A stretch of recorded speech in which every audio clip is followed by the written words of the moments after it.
Hey everyone, it's Ben Hardy here, and in today's we're going to be comparing the least expensive Wrangler to the most expensive Wrangler to see if you should really bump up in price when it comes to a Jeep. Before we get into this video, I want to give a huge shout out and thank you to the Large Wrangler Dodge Ram Jeep Chrysler here in Sandy for giving me some time with both the Wranglers. I'll include a link to their website in the description down below. Also include a link to my car buying guide. Let's get into it.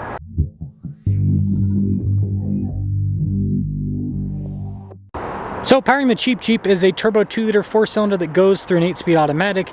It puts out 270 horsepower and then 295 pound-feet of torque, and the expensive Jeep has the same exact powertrain. It is going to get slightly worse fuel economy because it's a Rubicon, and so with the more aggressive acceleration and the bigger tires, yeah, it'll get a little bit worse.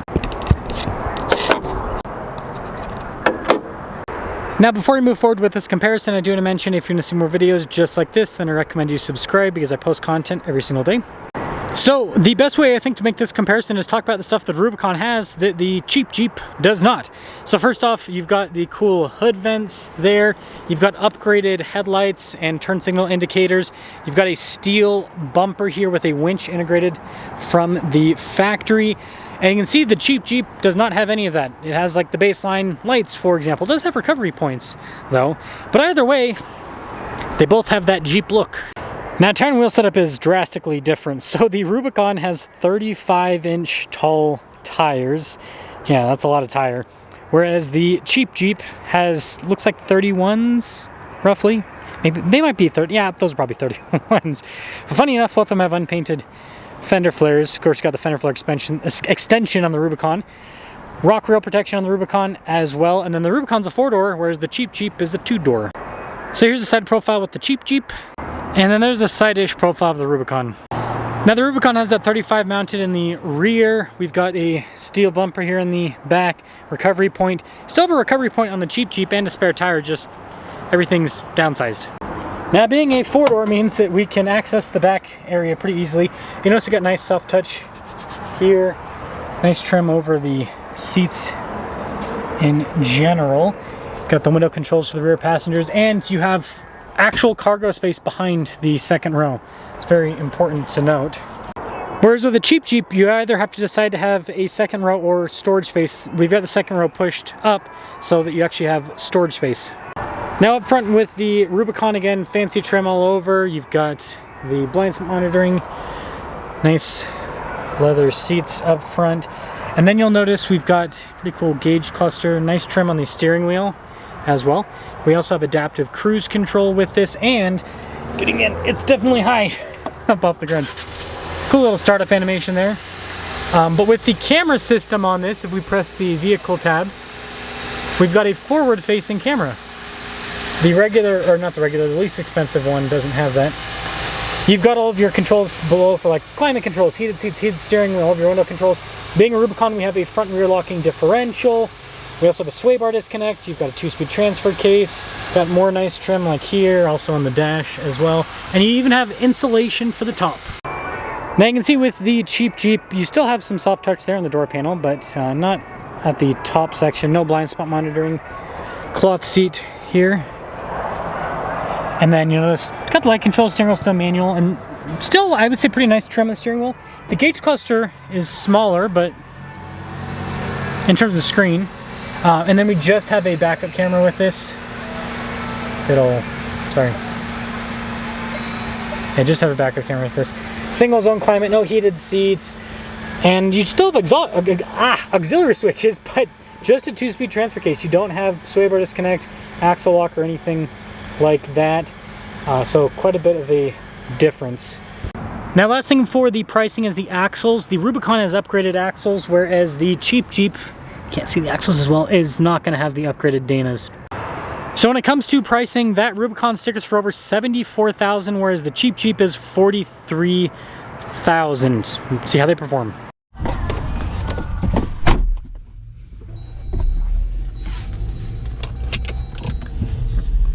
Well, let's start off in the cheap Jeep first, and then we'll drive the expensive one. And I do got to give a shout out to TFL for the cheap Jeep word. I love it so much. That's why I used it in this video. They have a whole series on their cheap Wrangler. You should watch it if you haven't. It's, I think, one of the best series that has been done on a Wrangler, in my opinion. But anyways, let's set up then. Sorry, I'm kind of adjusting the seat and everything a little bit. Now the base model Wrangler is as close as you can get to kind of like an old school Jeep feel. It's, you know, doesn't have the top insulation, for example, so it's louder, and everything's like plasticky and basic, kind of like what Jeeps used to be like back in the day. So, and it's small, right? It's a two-door, so it just has that old school Wrangler feel. And I think the lack of refinement is what kind of makes the Wrangler experience what people are looking for. What I will say is this cheap Jeep ain't so cheap. It's over 40 grand. There are cheaper versions, because this one is a Sport S, but they don't have any left on the lot. They did have, I remember I reviewed one not too long ago. They did have one, but yeah, they have sold out of those. So yeah, regular Sport with a manual would have been a real cheap Jeep, but still over 30 grand. So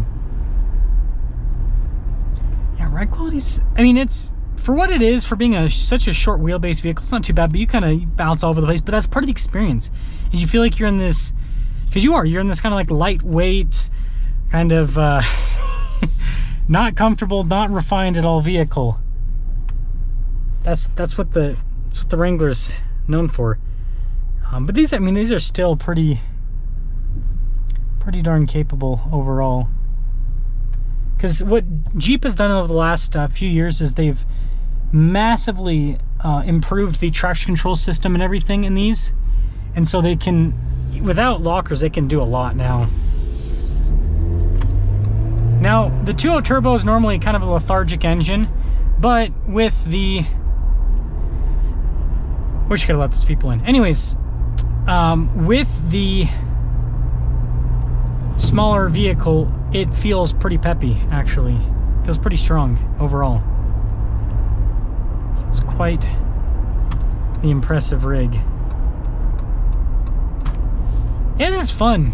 See, this is why Jeep Wranglers need to be as cheap as possible, because if they are as cheap as possible, then regular people can actually afford them, and then you have this like fun kind of like lightweight tossable second car, right? But at over $40,000, that's too much for someone to spend on a second car, for the average person at least. I mean, if you think about it, like you'd have to make like $200,000. It depends on where you live, but like here in Utah, you'd have to make like $200,000 a year to be able to afford a second car that's 40 grand, right? So, anyways, let's go pop into the Rubicon and see if I feel like it's worth the extra $30,000 over the price of this.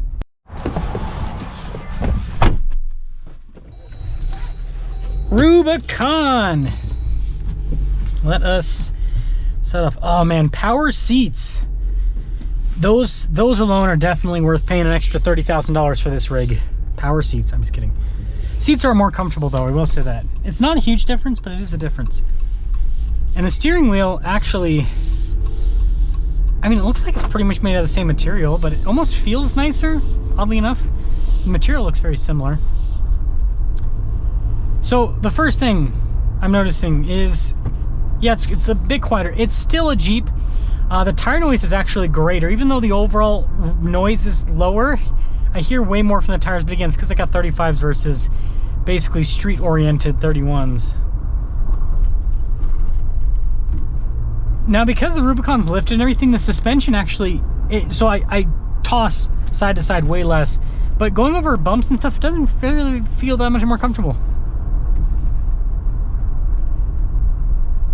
Now, something else that Jeep's done is with the new floating, am I saying that right? Anyways, new rear axle. They've put on the Rubicon 392. They did this for the 24 model year. It makes this vehicle handle much better than before. And I think that it's like, for this vehicle, I think it's a game changer. Because one of the things that Jeeps suck at is going over crawling speeds, basically. Right? I remember my 2022 Rubicon 392, horrible at any sort of middle speed or high speed off-roading, and then on road too. It's just not a great driving. You know, it's part of the Jeep driving experience, but it was, for the higher horsepower Jeeps, it's bad enough that you kind of get annoyed with it. But this new rear axle, it seems as though it handles substantially better than it used to back in the day. So I think that's a big plus with this.